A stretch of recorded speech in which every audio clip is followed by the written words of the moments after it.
আমার দিকে তাকান বন্ধু, স্বামী যদি বিবির উপর ইনসাফ না করে স্বামীর ঠিকানা জাহান্নাম হয়ে যাবে। যদি স্ত্রী স্বামীর বিপক্ষে কথা কয়, বন্ধুরে আমার, একজন স্বামী সারাদিন পরিশ্রম করলো, কি করলো? একজন স্বামী সারাদিন পরিশ্রম করলো, করার পরে রাত্র যখন গভীর হলো, ও বন্ধু, তারা প্রেমের মিলন আলিঙ্গন করতে চায়। স্বামী যদি বিবিকে যদি আদর করে, ভালোবেসে যদি বন্ধু আপন করে কাছে ডাকে, হাদিস শরীফের মধ্যে এসেছে আল্লাহ রাসূল বলেছেন, বিবি কিন্তু স্বামীকে সময় দিল না, মুখটা বাঁকা করে উল্টো দিকে চলে গেল, স্বামীর কলিজায় আঘাত লাগলো। আল্লাহর হাবিব বলেছেন, তুমি তোমার স্বামী ডাকলো, তুমি সাড়া দিলে না, মুখটা অন্যদিকে ঘুরিয়ে সারাটা রাত কাটিয়ে দিলে। আল্লাহ রাসূল বলে দিয়েছেন, ওই তখন থেকে সারা রাত পর্যন্ত ওই লানতের ফেরেশতা ওই মহিলাকে লানত দিতে থাকে। মানে নাউজুবিল্লাহ কর না কেন? আরো জোরে নাউজুবিল্লাহ। স্বামী স্ত্রীকে কেমন ভাবে, স্ত্রী স্বামীকে কেমন ভাবে মূল্যায়ন করতে হবে? বন্ধুরে আমার, আপনারা বলেন, আমরা যে রান্না করি সবচেয়ে রান্না রিস্ক কোনটা? দুধ। কে কইছে হেনতে? ওরে বাপ রে বাপ, তুমি আমার ওয়াজ শোনো। মাশাআল্লাহ মাশাআল্লাহ, পাগলা দে আমার সামনে চাইয়া রইছে। আরো জোরে কোন। এই কারণে তো আমি চিন্তা করি, আমি কই পাগলা ইমরা মন খুলে আওয়াজ আলোচনা শুনতেছে, ব্যাপারটা আসলে সে আমার আগে থেকে, তুমি আমার সাথে আগে থেকে প্রেম লাগাইছো, তাই না? মারহাবা বলেন। আমি যুবক তোমাদের জন্য বলে দিতে চাই, বিবিকে তুমি অসম্মান করো না, বিবিকে তুমি ছোট করো না, বিবিকে তুমি খাটো করো না। মা বোনেরা যারা আছেন তাদেরকেও বলে দিতে চাই, সবচেয়ে রিক্সের রান্না হলো দুধ। দুধ যদি জাল দেওয়ার পরে যদি উতরায়, বন্ধু, দুধ যদি টেকনিক যদি না জানো, পুরো দুধ বন্ধু চুলায় পড়ে যাবে, ডেগের মধ্যে কিন্তু একটুও থাকবে না। এই জন্য আল্লাহর হাবিব বলেছেন, তুমি যদি একজন নারী, তুমি যদি চুলার উপর যদি দুধের পাতিল যদি বসিয়ে রাখো, ও বন্ধু, ঠিক এই সময় তোমার স্বামী তোমাকে ডাকছে, দুধটা উতরে পড়ে যাবে, ওই খেয়াল করে তুমি দুধের পাতিলের কাছে বসে থেকো না। তোমার স্বামী ডাক দিলে চুলার উপরে দুধের পাতিল রেখে স্বামীর কাছে চলে যাও। জোরে জোরে কোন সুবহানাল্লাহ। المرأة إذا صلت خمسها وصمت شهرها وأحسنت فرجها وأطاعت بعلها فلتدخل من أبواب الجنة الشهر। আল্লাহ রাসূল বলেছেন, যেই মহিলা 5 ওয়াক্ত নামাজ পড়বে, রমজান মাসে রোজা রাখবে, লজ্জাস্থানের হেফাজত করবে, স্বামীর কথা মেনে চলবে, আমার রাসূল জানিয়ে দিয়েছেন তার জন্য 8টা জান্নাতের দরজায় খোলা থাকবে, তার যেটা দিয়ে মন চায় সেটা দিয়ে সে যেতে পারবে। কোন স্বামী যদি বিবি মারা গেলে একটা ফোঁটা চোখের পানি ফালায়, রাসূল বলছেন তার জান্নাত অনিবার্য হয়ে যায়। ভাই জানে অনেক বড় একজন আলোচক, কিন্তু আমার মা এখনো যদি বন্ধু অসময়ে ঘুমিয়ে যায়, ঘরের কাউকে বলবে, ওকে বলো ঘুম থেকে উঠতে আসান হয়ে গেছে, সেই জন্য নামাজ পড়ে। আমার মাঠটা বলছি, আমার মাঠটা এখনো মা বলে সুলেমান ঘুমিয়ে আছে, তাকে নামাজ পড়তে উঠতে বলো। কয়টা মা সন্তানকে ঘুম থেকে জাগায়, ওরে বাপ রে বাপ, আলালের গোরের দুলাল, কথা কয় না কেন? আরে বাপ রে বাপ, এবিডিরে ফুত হইছে দুনিয়াতে, আর কারো ছেলে নাই, বলছে আমার পুত্রে ডাক দিও না, শীত শীত। নাউজুবিল্লাহ বলেন না মিয়া? ধ্বংস করে দিয়েছে বাংলাদেশ। আপনার মধ্যে যদি ইসলামের সত্যিকারের চর্চা না থাকে, বাংলাদেশটা গোটা পৃথিবীর কোন মুসলমানই ভালো থাকবে? ধর্মীয় অনুভূতিতে চলে আসেন, দেখবেন সবকিছু স্বাভাবিক হয়ে গেছে, ঠিক কিনা বলেন? আমার রাসূল বললেন, 7 বছর যখন হয় তোমরা কি করো? নামাজের জন্য তাকে তাগিদ দাও। 10 বছরে যখন পা রাখবে, নামাজ না পড়লে হালকা পাতলা মাইর দাও, বিছানা আলাদা করে দাও। কয়টা বাবা মা করছেন? আমার দিকে তাকান, এখনকার বাবা মা নাকি ডিজিটাল, কথা বলেন না কেন? এই ডিজিটাল যত হবেন ততই গজব কাছে আসবে। ইসলামে ডিজিটাল বলতে কোনো শব্দ নাই, কথা বুঝতে পারছেন? এবার আসেন, বাচ্চাটা দেখতে দেখতে একটুখানি বড় হলো, কি হলো? বাচ্চাটা দেখতে দেখতে একটুখানি বড় হলো। বাচ্চাটা বড় হওয়ার পরে আল্লাহ রাসূল বলেছেন চমৎকার একটা হাদিস। আল্লাহ রাসূল বলেছেন, আদিবু আওলাদাকুম আলা তালাতি খিসানিন হুব্বি নবিকুম ওয়া হুব্বি আহলি বাইতিহি ওয়া আলা কিরাতিল কুরআন। এ লাল মিয়া, কালা মিয়া, আপনারা ওয়াজ শুনতেছেন, মন দিয়ে বসেন, বসেন প্লিজ, সিট ডাউন, এখানে বসেন, বসেন। পায়ে ব্যথা, পায়ে ব্যথা হলে ওই কর্নারে যান, ওই যে দেখেন ওখানে আরামে বসার জায়গা আছে, যান ওখানে পা ঝুলিয়ে বসতে পারবেন, যান। প্রয়োজনে দুইজনে ধরে এটাকে এখানে নিয়ে আসেন। আমি আপনাদেরকে বলি, এই কথাগুলো আমার ব্যক্তিগত নয়, কোরআন এবং হাদিসের। যেখানে কোরআন হাদিসের আলোচনা চলে ওখানে আপনার মন গড়া কোনো কথা চলবে, যদি করেন তাহলে বেয়াদবি, আপনার ক্ষতি হবে। এই জন্য আমি আপনাদেরকে বলে দিতে চাই, খেয়াল করেন, কাল বাদে পরশু আপনারা বাবা হয়েছেন কিনা জানি না, কাল বাদে পরশু কিন্তু বাবা হবেন যেহেতু পুরুষ হয়েছেন। এই ওয়াজ আপনাদের জেনে রাখা দরকার, অত্যন্ত গুরুত্বপূর্ণ হাদিস, এদিকে দেখান। আমি বাবা মাকে বলবো, every parent should take care their children very carefully. প্রত্যেকটা পিতামাতার উচিত তাদের সন্তানের দায়িত্ব যত্ন সহকারে পালন করা। আর আমরা সন্তান হিসেবে we should obey our parents. আমাদের প্রত্যেকের উচিত আমাদের পিতামাতাকে মান্য করা, ঠিক কিনা বলেন? আরো জোরে। বন্ধুরে আমার, রাসূল বলেছেন আদিবু আওলাদাকুম আলা সালাতি খিসালিন হুব্বি নাবিকুম ওয়া হুব্বি আহলি বাইতিহি ওয়া আলা কিরাআতিল কোরআন। আমার রাসূল বলেছেন তোমরা তোমাদের সন্তানদেরকে তিনটি বিষয়ে শিক্ষা দাও। কয়টি বিষয়? তিনটি বিষয়। একটা হলো হুব্বি নাবিকুম, teach the love of the prophet. তোমরা তোমাদের সন্তানকে ফার্স্ট টাইমে যে শিক্ষা দিবে নবীর মহব্বত, কারণ নবীর মহব্বত ঈমান এবং ফরজ, বাবা মার দায়িত্ব। এরপরে বলা হয়েছে হুব্বি আহলি বাইতিহি, তুমি তোমার সন্তানকে নবীর পরিবারের ভালোবাসা শেখাও, কারণ ওই ভালোবাসা ঈমান এবং ফরজ। এরপরে বলা হয়েছে আলা কিরাআতিল কোরআন, তোমরা তোমাদের সন্তানদেরকে কোরআন তেলাওয়াত শেখাও। কয়টা বাবা মা নবীর প্রেম, আহলে বাইতের প্রেম, কোরআনকে যথাযথ শিখিয়েছে? না না না। সময় যখন হয় ছেলেটা যৌবনে পা দিলে বিয়ে দিয়ে দাও, মেয়েটা যৌবনে পা দিলে বিয়ে দিয়ে দাও, এবং ধার্মিক ছেলে দেখে এবং ধার্মিক মেয়ে তোমার ঘরে বউ করে আনো। এখনকার বাবা মাকে এই পথে হাঁটে, নেক সন্তান আসবে কোত্থেকে যাইয়া সুন্দর পোলা এবং সুন্দর মেয়ে খোঁজে। আমার কথা কয় না? এটা বেয়াদব হোক আর আদব হোক, সুন্দর হলে ওকে। নাউজুবিল্লাহ বলেন না কেন? আর আপনি যখন বউ গড়াই না বলবেন আব্বা শীতের দিনে ঠান্ডা পানি ওযু করতে পারে না, বউ কি করবে? তোমার বাড়িতে কি গরম পানি করতে আইছি? তোমার বাপে ঠান্ডায় উঠতে না পারলে আমি উঠতেন কেমনে? আর আপনি দিবেন কষাইয়া থাপ্পড়, মেল বসবে, মিটিং বসবে, সারা দুনিয়ার মানুষ হাসাহাসি করবে। কথা বলেন না কেন? আমি কি বলছি? মেলের বিচারের দরকার কেন হবে? কারণ ওটা তো আপনি 100% একুরেট আনেন নাই। রাসূল বলেছেন তুমি সুন্দর পাইলা না, ধনী পাইলা না, বড়লোক পাইলা না, গুণের শুধুমাত্র আল্লাহওয়ালা পাইলা। রাসূল বললেন যদি আল্লাহওয়ালা হয়, কান কাটা বাদী দাসীও যদি হয়, এটাকে ঘরে বহুত করে তুলিয়ে নিয়ে আসো, কালকে থেকে তোমার ঘরে নূর ঝলমল করবে। কথা বুঝেন নাই? ওই যে আমার ওয়াজটা যেই জায়গায়, আমি একটু বলবো, মানে আপনারা তো মনে মনে ভাববেন যে হুজুর গাউসে পাকের কাছে কেন আসলো, একটু আল্লাহর ওলিদের কথা না বললে। এখনকার কিছু মৌলবী আছে দাওয়াত খায় ঠিকই, কিন্তু দাওয়াত যারা আইনা দিছে তাদের কথা কয় না। কথা কয় না কেন? যারা দাওয়াতের ব্যবস্থা করছে তাদের কথা বলে। আছে না আমাদের দেশে এরকম হুজুর? কথা বলে না কেন? বন্ধু আমার দিকে তাকান, গাউসে পাকের ঘটনাটা আমি পরে বলবো, আগে আমি আপনি বলি গাউসে পাকের বাবা আবু সালেহ মোসাজঙ্গে কেমন ছিলেন। বন্ধু, নদী দিয়ে ভেসে এসেছিল একটা ফল, এই ফলটা তিনি খেয়ে ফেললেন। ফলটা খাওয়ার পরে মনের মধ্যে ভয় জন্ম হলো। কি হলো? আমি কার বাগানের ফল খাইলাম রে? আমি কার বাগানের ফল খেলাম? এই হক আমি কেমন করে নিব? কথা বলে না কেন? ফল খাওয়ার মধ্যে তার মধ্যে একটা ভয় জন্ম হলো।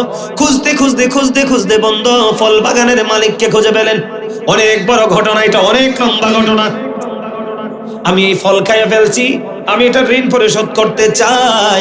কই তুমি যদি ঋণ পরিশোধ করতে চাও এই বাগানে গোলামি করতে হবে 12 বছর। কত বছর? 12 বছর। দেখেন কেমন আল্লাহর ওলি ছিলেন। নদী দিয়া ভাইসা আইছে ফল, আর আমরা দেশের ফলাফাইন এমন ফোংডা। আপনার যদি কারো গাছের একটা আম যদি খোঁজে না দে, রাতের বেলা সব যাইয়া চুরি করে নিয়ে আসে। কথা বলেন না কেন? কিন্তু এই কথাটা চিন্তা করে না, সেই গাছ লাগাইছে সে দেয় নাই, এখানে তো আমার হক নাই। প্রয়োজনে ভালোই পছন্দ যেহেতু হয়েছে তার থেকে 1 কেজি কিনে খাবো। ওই যে শিক্ষা নাই, নেই পরিণতা, নীতি নৈতিকতা মা বাবা তো শিখায় নাই। কারণ মা বাবাই তো জানেন আপনাকে শিখাবে কি করে। দেখেন গাউসে পাক কেন এত বড় আল্লাহর ওলি হলেন। এবার বললেন গোলামি করতে হবে, ওনার গোলামি শেষ হয়ে গেল। ওই যে বাগানের মালিক সে তো মাফ করে নাই, এই বাগানের মালিক হলো আমার মা। মা মানে মেয়ে, সুবহানাল্লাহ বলেন। আপনি তাকে বিয়ে করতে হবে, সে কানা ল্যাংরা। তিনি রাজি হয়ে গেলেন। কি হয়ে গেলেন? রাজি হয়ে গেলেন। ওনার অন্তরে আল্লাহর কত ভয় ছিল, এই বিয়ে যদি করতে হয় আমি করব, কিন্তু এই অপরাধ থেকে আমি মুক্ত হতে চাই। বিয়ে হলো, ভাসর করে যায় দেখে অপূর্ব প্রেমময় সুন্দরী। সুবহানাল্লাহ বলে না কেন? আরে জোরে। এবার তো যাইয়া বাসর করে যাইয়া দৌড়াইয়া চলে আসছে। কি করছে? কয় আপনি মনে ভুল করছেন, আপনার মেয়ে তো অপূর্ব সুন্দরী, তার সব ঠিক আছে। কয় আপনাকে বলি, আমার মেয়েটাকে কেন বললাম আমি ল্যাংড়া? আমার মেয়ে কোনোদিন হেঁটে হেঁটে গিয়ে কোনো বেগানা পুরুষকে চায় নাই। কেন বললাম আমার মেয়েটা কানা? আমার মেয়েটা পর্দার বাইরে কোনোদিনও যায় নাই। এমনি করে করে অনেক গুণের কথা বলল। এই দুইজনের মধ্যে বন্ধু কি হয়ে গেল? মিলন হয়ে গেল। এই দুইজনের মিলনের মাধ্যমে বড় পীর আব্দুল কাদের জিলানী রাদিয়াল্লাহু তাআলা আনহু এই দুনিয়ার বুকে আসলো। খেয়াল করেন উনি কেমন আল্লাহর ওলি।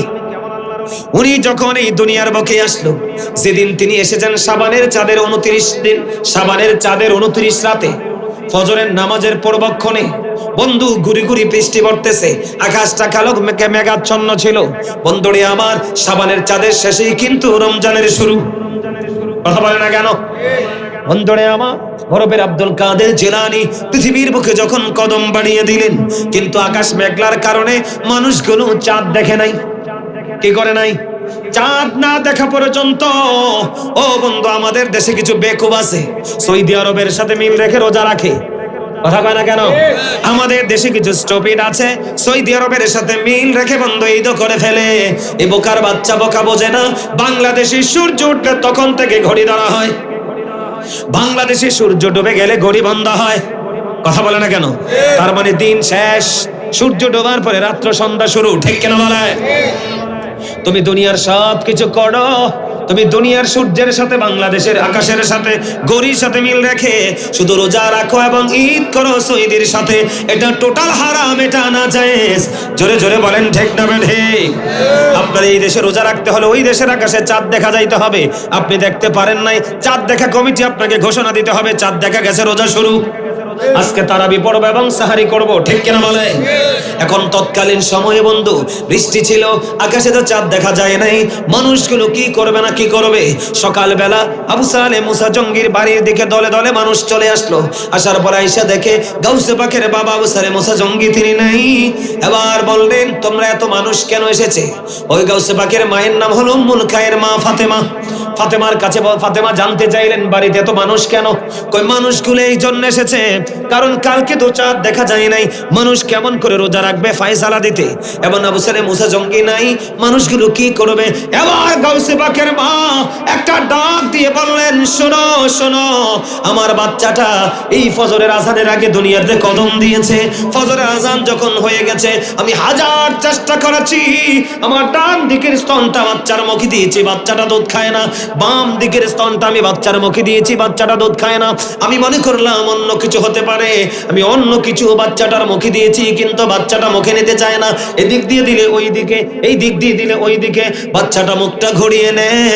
আমি মা বলে দিতে চাই রে, আমার কাছে মনে হয় আমার বাচ্চাটা আজকে রোজা রেখেছে।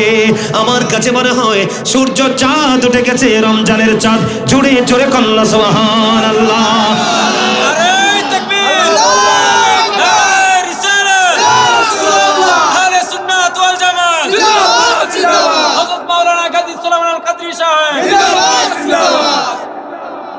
কি হয়ে গেল তখন মানুষ?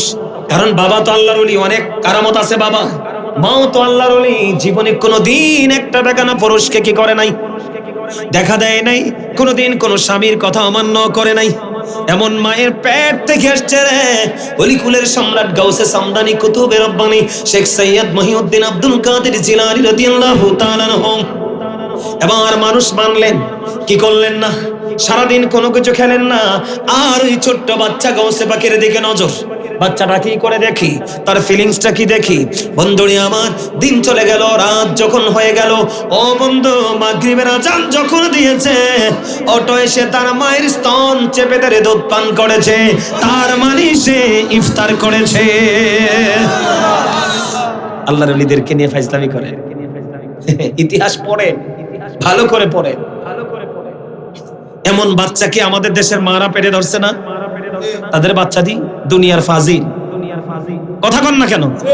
বাচ্চার তো দোষ নাই, পেটে নিয়ে মায় করছে ফাজলামি, বাপে করছে ফাজলামি, বাচ্চাটা দুনিয়াতে আসার পরে একটা ফোঁটা শাসন করে নাই। যাই হোক, স্কুলে দিছে বাচ্চাটাকে শাসন করবে, স্কুলে টিচাররা পর্যন্ত ব্যাট নিয়ে মারতে পারেনি, মামলা ঢুকে দেয়। আপনার বাচ্চা মানুষ করবেন কিভাবে? আল্লাহর ওলি হবে কিভাবে? জন্ম দেয় বাবা মা, মানুষ বানায় টিচার। এখন কি টিচাররা বাচ্চাদেরকে শাসন করতে পারে?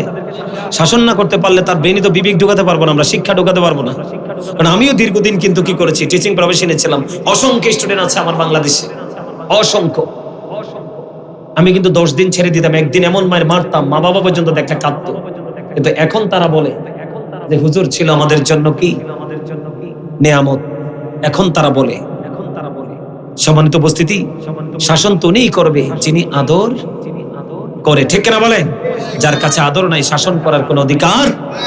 বন্ধু আমার দেখে তাকান, কি বুঝতে পারলেন? কথা বলেন না কেন?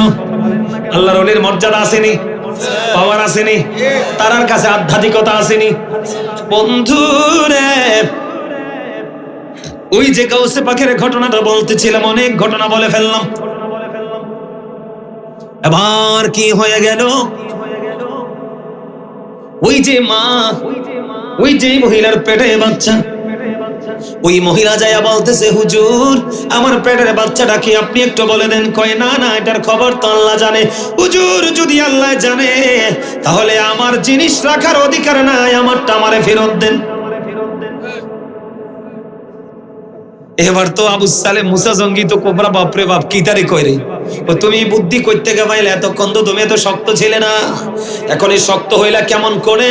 ওই যে দেখেন ওই বাচ্চাটা আমাকে এই বুদ্ধিটা শিখাইয়া দিছে। এবার আবু সালেম মুসা জঙ্গি ডাকলেন, বাবা এখানে আসো। আসার পরে প্রশ্ন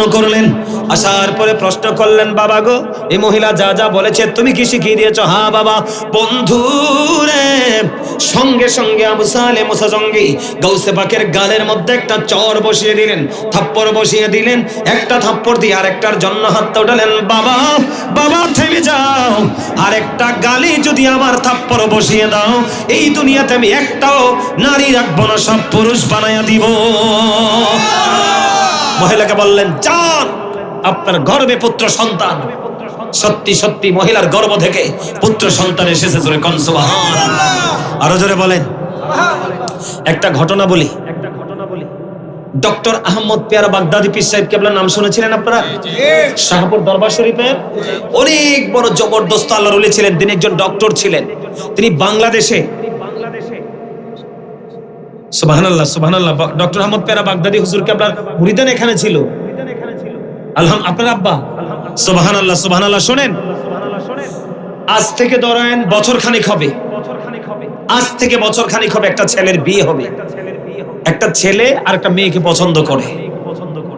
এখন মেয়ের বাবার কাছে ছেলে পক্ষ যাইতেই পারে না। এখন আমার কাছে খবর যখন আসলো, খোঁজ খবর নিয়ে দেখলাম দুটোই পারফেক্ট। এখন ছেলের বাবার সাথে কথা বললাম। বলতে বলতে ছেলের বাবা আবেগ আপ্লুত হয়ে বলতেছে, হুজুর একটা কথা বলি। আমাকে বলেন। আমার যে ছেলেটা, এই ছেলেটা কিন্তু আল্লাহর ওলিদের মাধ্যমে পাওয়া। আমি বললাম, কেন? সুবহানাল্লাহ বলবেন না? কয় হুজুর আমার 4-5টা মেয়ে হয়েছে, আমি একটু হতাশ। একটা ছেলে যদি না হয় দুনিয়াতে কার মুখের দিকে তাকাবো? মেয়েরা তো শ্বশুর বাড়ি চলে যায়, মেয়েরা তো বাবা মার কাছে থাকতে পারে না। একটা ছেলে থাকলে ভালো হোক মন্দ কাছে তো থাকতে পারে। তা আমি টেনশনে আছি। তো তিনি তখন চাকরি করেন, অনেক বড় পদে চাকরি করেন। তো তিনি ওখান থেকে সরাসরি ডক্টর আহমদ পেয়ারা বাগদাদি পীর সাহেব কেবলার কাছে চলে গেল। তখন নাকি তিনি একটা প্লেটে করে একটু খাবার দিলেন। কি দিলেন? এটা খাবার দিলেন। যাও নাও মিয়া, উনি তো অমিয়া বলে কথা বলতো, যাও মিয়া, এটা কিন্তু ছেলের বাবার মুখের কথা, আমার না। হুজুর আমাকে বললো, যাও তুমি খাবারটুকু নিয়ে যাও, নিয়ে তুমি আর তোমার বিবি দুজনে একই জায়গা থেকে একই সাথে খাবা। বন্ধুরে আমার, ওই ছেলের বাবা বলল, হুজুর আমার ছেলেটা সাধারণ ছেলে না, এটার একটা পিছনের গল্পটা বলো প্রেমময়। পুরো ঘটনা বললো। কই হুজুর আমরা স্বামী স্ত্রী দুজন একই সময় একই জায়গায় বসে প্লেট থেকে খাবারটা খাইলাম। কিছুদিন পরেই শুনলাম আমার বিবি কনসেপ্ট করেছে বাচ্চা।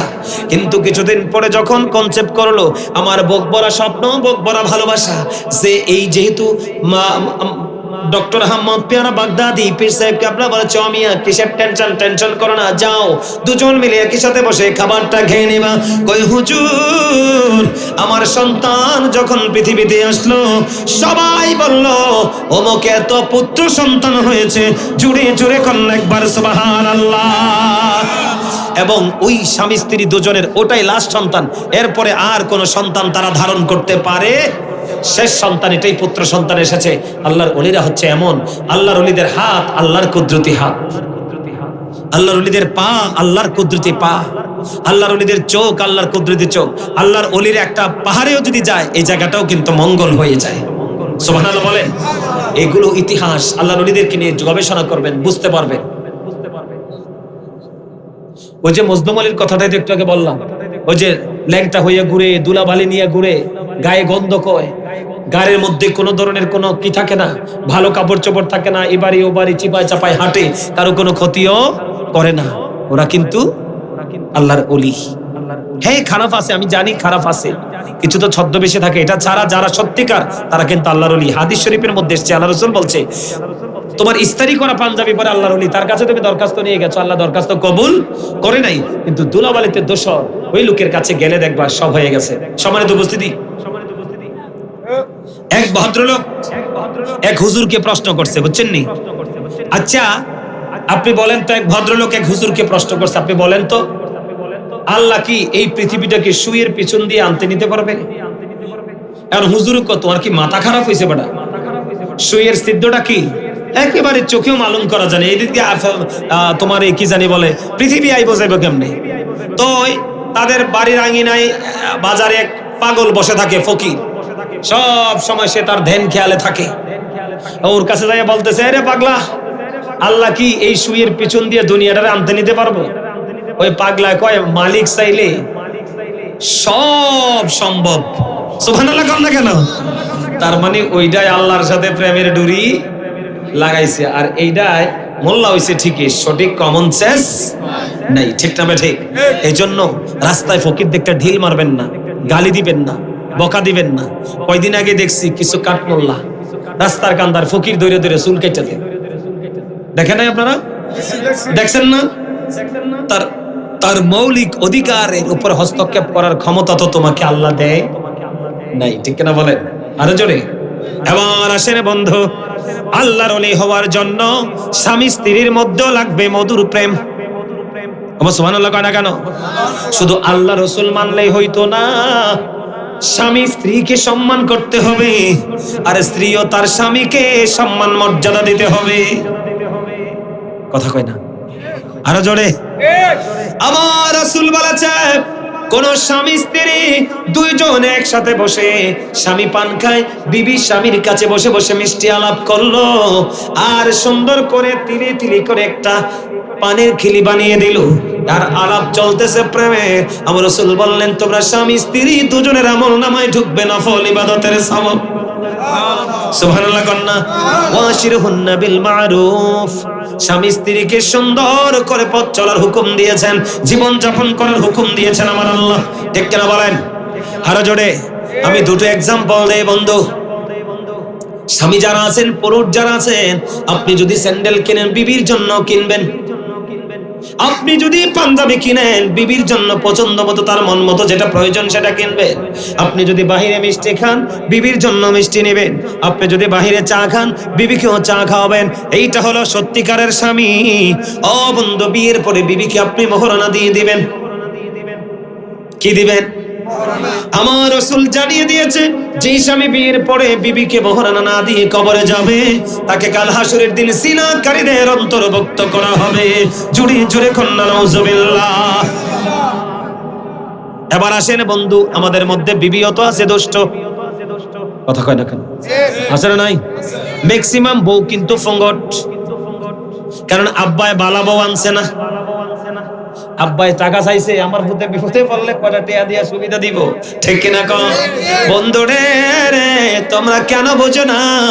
টাকা একদিন ধ্বংস হয়ে যায়, সৌন্দর্য একদিন ধ্বংস হয়ে যায়, ঈমান আমল যত যায় তত ধারালো হয়ে যায়, ঠিক কিনা বলে? আমার দিকে তাকান বন্ধু, স্বামী যদি বিবির উপর ইনসাফ না করে স্বামীর ঠিকানা জাহান্নাম হয়ে যাবে। যদি স্ত্রী স্বামীর বিপক্ষে কথা কয়, বন্ধুরে আমার, একজন স্বামী সারাদিন পরিশ্রম করলো, কি করলো?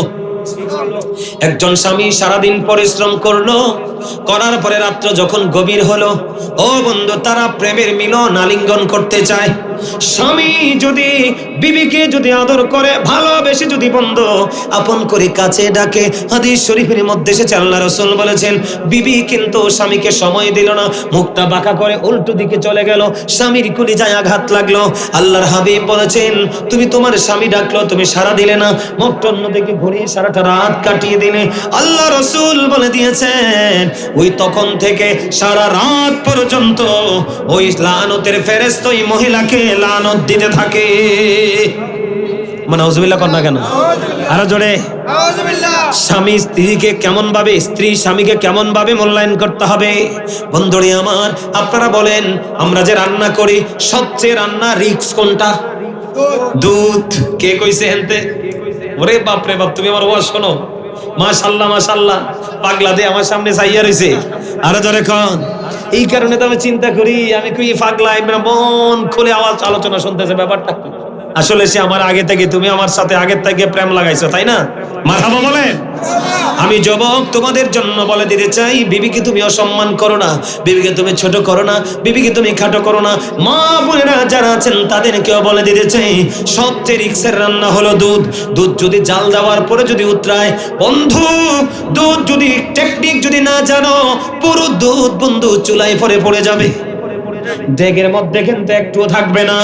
এই জন্য আল্লাহর হাবিব বলেছেন, তুমি যদি একজন নারী, তুমি যদি চুলার উপর যদি দুধের পাতিল যদি বসিয়ে রাখো, ও বন্ধু, ঠিক এই সময় তোমার স্বামী তোমাকে ডাকছে, দুধটা উতরে পড়ে যাবে, ওই খেয়াল করে তুমি দুধের পাতিলের কাছে বসে থেকো না। তোমার স্বামী ডাক দিলে চুলার উপরে দুধের পাতিল রেখে স্বামীর কাছে চলে যাও। জোরে জোরে কোন সুবহানাল্লাহ। المرأة إذا صلت خمسها وصمت شهرها وأحسنت فرجها وأطاعت بعلها فلتدخل من أبواب الجنة الشهر। আল্লাহ রাসূল বলেছেন, যেই মহিলা 5 ওয়াক্ত নামাজ পড়বে, রমজান মাসে রোজা রাখবে, লজ্জাস্থানের হেফাজত করবে, স্বামীর কথা মেনে চলবে, আমার রাসূল জানিয়ে দিয়েছেন তার জন্য 8টা জান্নাতের দরজায় খোলা থাকবে, তার যেটা দিয়ে মন চায় সেটা দিয়ে সে যেতে পারবে। কোন স্বামী যদি বিবি মারা গেলে একটা ফোঁটা চোখের পানি ফালায়, রাসূল বলছেন তার জান্নাত অনিবার্য হয়ে যায়। সুবহানাল্লাহ বলেন, আরো জোরে বলেন। আল্লাহ আমাদেরকে কবুল করে নিক, সকলে বলেন আমিন, আরো জোরে বলেন আমিন। সম্মানিত উপস্থিতি, 5 ওয়াক্ত নামাজ পড়বেন, হালাল পথে রোজগার করবেন, বেশি বেশি করে আলেমদেরকে, আল্লাহর ওলিদেরকে সম্মান করবেন। মুসলমানের কবরকে কখনোই অসম্মান করবেন না, কারণ আপনি মুসলমান, কাল বাদে পরশু আপনারও কবর হবে। এই কথাগুলো মাথায় রাখবেন। বাবা মার সাথে ভালো সম্পর্ক রাখবেন, স্বামী স্ত্রীর সুন্দর সম্পর্ক বজায় রাখবেন, সন্তানকে সুশিক্ষা শিক্ষিত করবেন। এই প্রত্যাশা ব্যক্ত করে আজকের প্রোগ্রাম এখানেই সমাপ্ত করছি। আমার কথায় যদি ত্রুটি হয় ক্ষমা করবেন, আর ভালো লাগলে আমল করার চেষ্টা করবেন। আল্লাহ যেন আমাদের সবাইকে মানে ইসলামী জিন্দেগি দান করে, সকলে বলুন আমিন। আমার আল্লাহ আল্লাহ আল্লাহ, লা ইলাহা ইল্লাল্লাহ, আল্লাহ আল্লাহ। কোনটা গাইতাম? কোনটা গাইতাম? আরে আমি বলে একটা গজল গাইতাম। তাহলে আল্লাহর ওলি নিয়ে যে ওয়াজ করছি, আল্লাহর ওলি নিয়ে একটা গজল গাই। কথা বলেন, আল্লাহর ওলি নিয়ে একটা গজল গাইবো? আপনারা শুধু আমার কথাগুলো খেয়াল করবেন। বলবো আল্লাহর ওলিদের কি নিয়ে একটা গজল গাই? সাক্ষী কে রাজি আছেন? যুবক ভাইরা, তোমরা আল্লাহর ওলিদের পক্ষে আসো নি? মুরব্বীরা হাত তুলবেন না, মুরব্বীরা না, যুবক ভাইদেরকে বলছি। যুবক ভাইরা তোমরা বলো, তোমরা কি আল্লাহর ওলিদের পক্ষে? তোমরা আল্লাহর ওলির পক্ষে থাকলে তোমরা আল্লাহ একদিন আল্লাহর ওলি বানিয়ে দিবে। যেহেতু আল্লাহর ওলি, আমি আল্লাহর ওলি নিয়ে একটা গজল গাইবো। গাইবো না? কেন সুন্নি দিলে সমস্যা হবে না? সুন্নি দিলে, সুন্নি তো আপনি অবশ্যই দিবেন। আমরা কি এদিকে তাকান, সুন্নি শব্দ হলো জান্নাতের প্রতীক। কিসের? আহলুস সুন্নাহ ওয়াল জামাত ইজ দ্য বেস্ট পার্টি। রাসূল বলেছেন পৃথিবীর মধ্যে শ্রেষ্ঠ দল হলো আহলুস সুন্নাহ ওয়াল জামাত। এই দলকে আল্লাহ বলবে একমাত্র গো টু প্যারাডাইস, জান্নাতে চলে যাও। মা আনা আলাইহি ও আসহাবিহি, যাদের মধ্যে সুন্নি কাকে বলা হয়? যাদের মধ্যে রাসূল এবং রাসূলের সাহাবায়ে কেরামের কি আছে? আদর্শ আছে, তারাই হলো সত্যিকারের সুন্নি। আর এই সুন্নিদের জন্য ঠিকানা হলো কি? জান্নাত। তামাশা করার সুযোগ নাই। মুসলমানের দল হবে 72 73টা। কয়টা? 72টাই যাবে জাহান্নামে, আর একটা মাত্র দল যাবে জান্নাতে। যেটা আজকে শত শত বছর আগে যা বলছে এখন ওইসা তা বলে, কিয়ামতের দিনও তা বলবে। আর বাতিলরা এখন একটা বলবে, সুবিধার জন্য একটু পর আরেকটা বলবে। কথা বলেন না কেন? সকালে একটা, বিকাল একটা, ঘন্টায় ঘন্টায়, মিনিটে মিনিটে তাদের মাইন্ড চেঞ্জ হবে। এরা কখনোই মুমিন তো নয়, আলেম তো নয়, বরং সারা মুনাফিক। আমার কথা কয় না? আরো জোরে। এই ইমানদারের কথা সকাল টু বিকাল একুরেট। আপনি মুমিন চিনবেন এইভাবে, কথা ঠিক আছে কিনা। যার কথার মধ্যে উলটপালট আছে, সকালে একটা বিকাল একটা, এটা কখনোই মুমিন নয়। ঠিক আছে? আপনার কেন আমি একটা গজল গাই, আমার দিকে তাকান। ইসলাম কি জানতে চাইলে উত্তর হবে কি? মুসলিমি নামে এই কথাটি কয়জন ভেবেছি, হায়রে কয়জন ভেবেছি। আল্লাহর ইচ্ছা বান্দার প্রতি অর্জন করো নবীর খুশি। আল্লাহর ইচ্ছা বান্দার প্রতি অর্জন করো নবীর খুশি। নবীর প্রেমে গুনাহ মাফের খবর শুনেছি। মুসলিমি নামে এই কথাটি কয়জন ভেবেছি, হায়রে কয়জন ভেবেছি। আল্লাহর ইচ্ছায় কাজ করো, রাসূল প্রেমিক মুর্শিদ ধরো। আল্লাহর ইচ্ছায় কাজ করো, রাসূল প্রেমিক মুর্শিদ ধরো। দো জাহানের সুখের ভান্ডার তোমায় দিয়েছি। মুসলিমি নামে এই কথাটি কয়জন ভেবেছি, হায়রে মুসলিমি নামে এই কথাটি কয়জন ভেবেছি। যেই মুর্শিদে আল্লাহর ইচ্ছায় কাজ করে যায় সর্বদাই। যেই মুর্শিদে আল্লাহর ইচ্ছায় কাজ করে যায় সর্বদাই, সেই মুর্শিদের ইচ্ছায় আমি মিশে রয়েছি। মুসলিমি নামে এই কথাটি কয়জন ভেবেছি। মারহাবা। মানে আল্লাহর ওলিদের সাথে আল্লাহ মিশে আছে না? ওমা গাউসে পাক কি করছে? আব্বা একটা থাপ্পড় দিছে, আর একটা দিলে সব পুরুষ বানাই ফেলবে।